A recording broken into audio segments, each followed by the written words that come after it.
This is Taylor Holmes from THiNC, Taylor Holmes Incorporated. Today I'm talking a little bit about Midnight Mass. I just published my walkthrough of it, and I got a little spicy at the end. And so I just wanted to talk through that with the Patreon folks among us, chat a little bit about some of the nuances I saw in the detail of the film itself. Before I get there though, I want to talk to you just a little about this Friday. Lisa had come up with the idea of doing a book club for movies. So if you're interested in that, come find me, come find Lisa on Discord, either way. And we'll get you the information. Don't want to really go through that here, but if you're interested in joining in something like what I'm doing here, but doing it together, I'll come with questions, you come with answers, and we'll just kind of talk about it. If you don't want to be on video, that's fine, not a big deal. All that to say, today we're talking about Midnight Mass. Pretty excited. I'm a little chilly, so I'm going to have a little bit of coffee. So Midnight Mass, it is a decidedly detailed and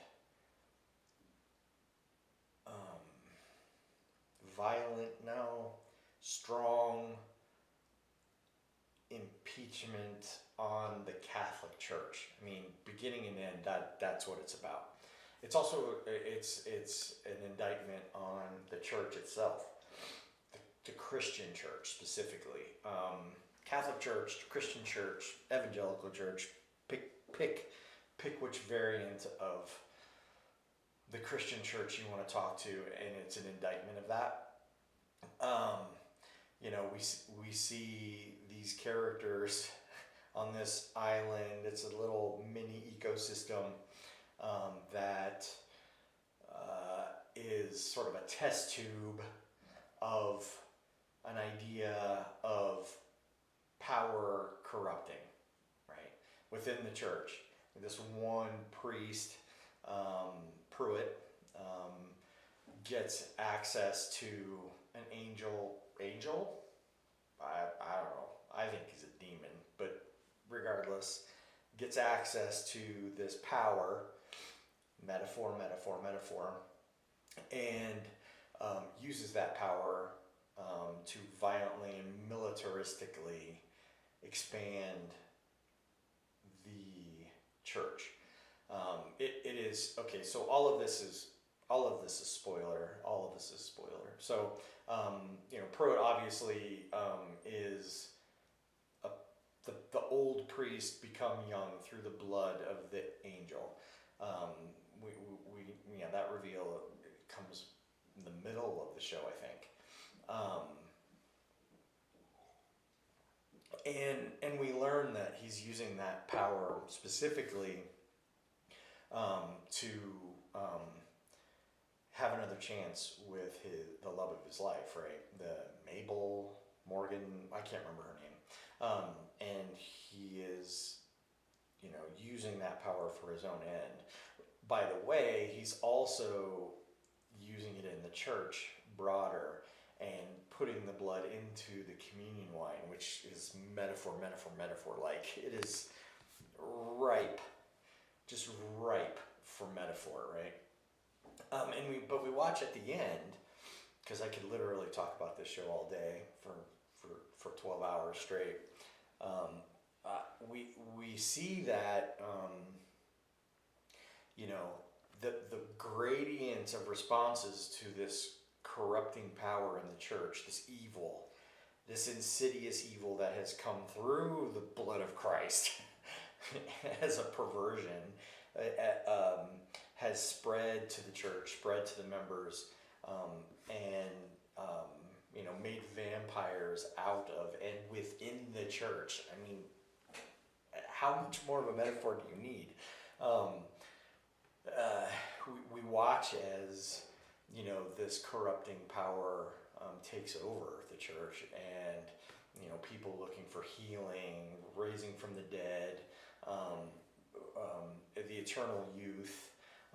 These things kind of flowing through the church, and we see these people, Lisa, I think her name was, walking again. And we watch as, the church completely begins to eat itself, right? And starts to, almost like a French Revolution kind of perspective, splinter within this, tribe of people looking for power and, maintaining control. And we watch as Bev, sort of that second in command of the church to Pruitt, goes a militaristic route and is actively pursuing and subverting the entire community with the power she's finally been given, right? She's been wanting to force others into the church, force conversion, force, this movement. And she finally gets the power she needs to do that, and she does it violently, murdering people and converting them, bloodily, right?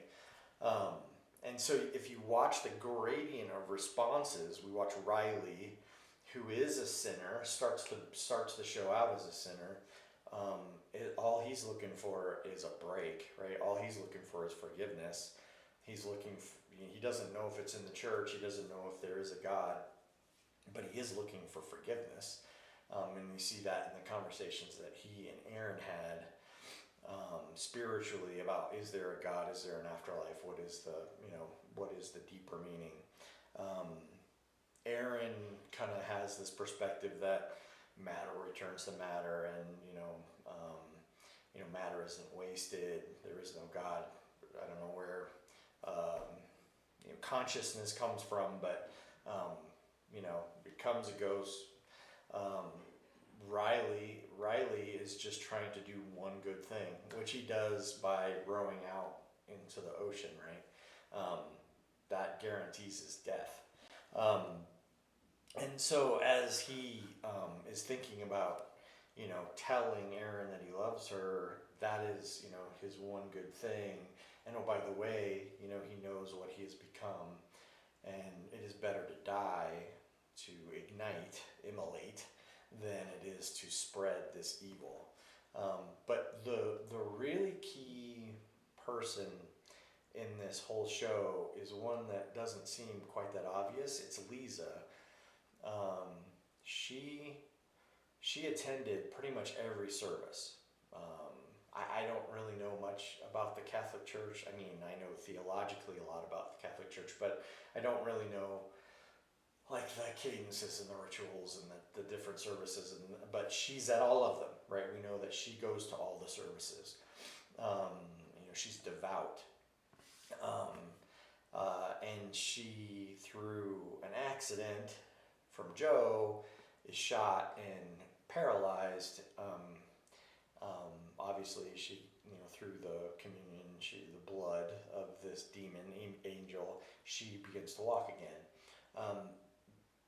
But the bigger thing for her is that she is devout.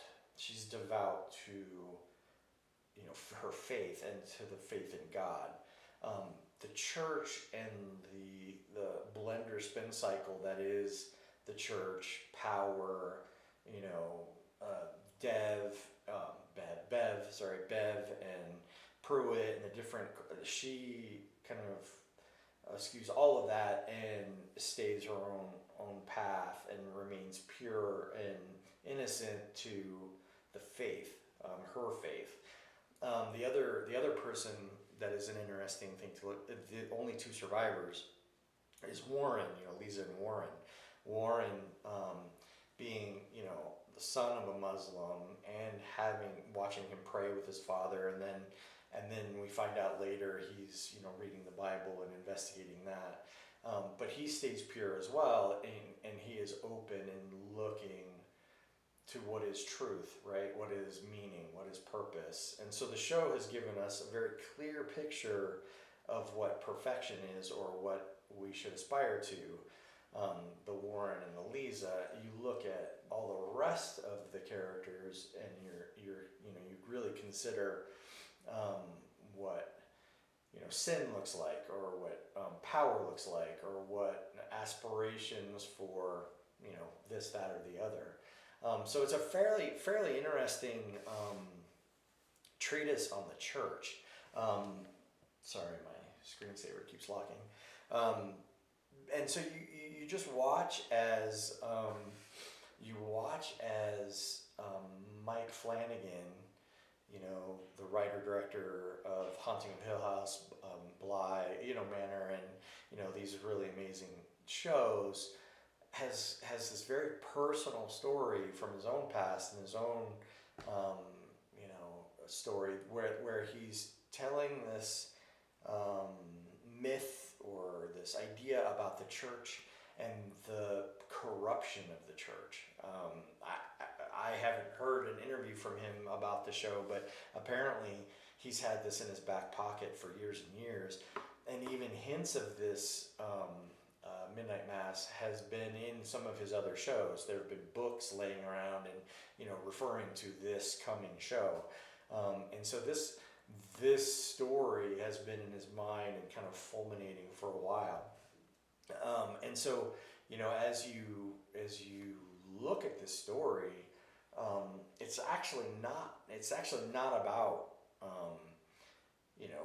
angels and demons and about a perverted priest that is trying to save his flock. It's about a church gone wrong, a church that has bitten from the apple, right? It is about a church that has chased power to end all other goals, and the Catholic Church has done that, right? Look at the priest and pedophilia and rape, and it's like not the evangelical church is any better. It's not at all.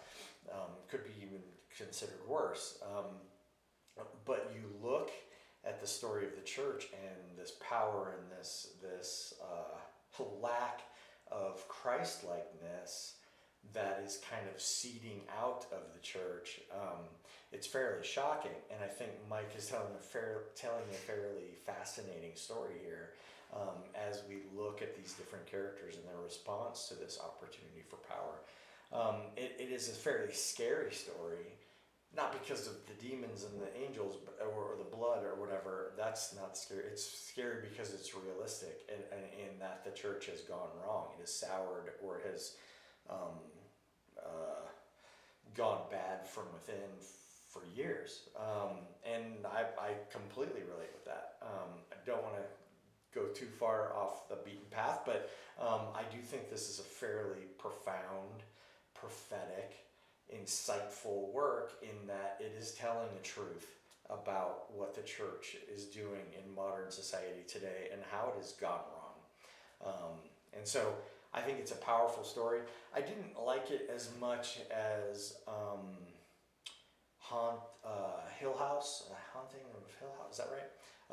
His other works, Bly was better too, in my opinion, but Haunting of Hill House is my favorite Mike Flanagan story. That was to die for, literally. Fabulous story.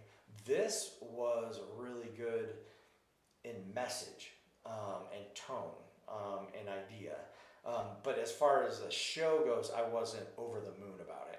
But I did enjoy it. I did have a lot of time, so good time with it. So thanks everybody for making me go this direction and watch it. I really was inspired by some of the deeper, more profound things going on in the show, and found it mind-blowing in that regard. So yeah, thanks for the heads up. Anyway, a lot of fun with this one. Hopefully you enjoyed the walkthrough on the site and also the video. Hope you have a great week.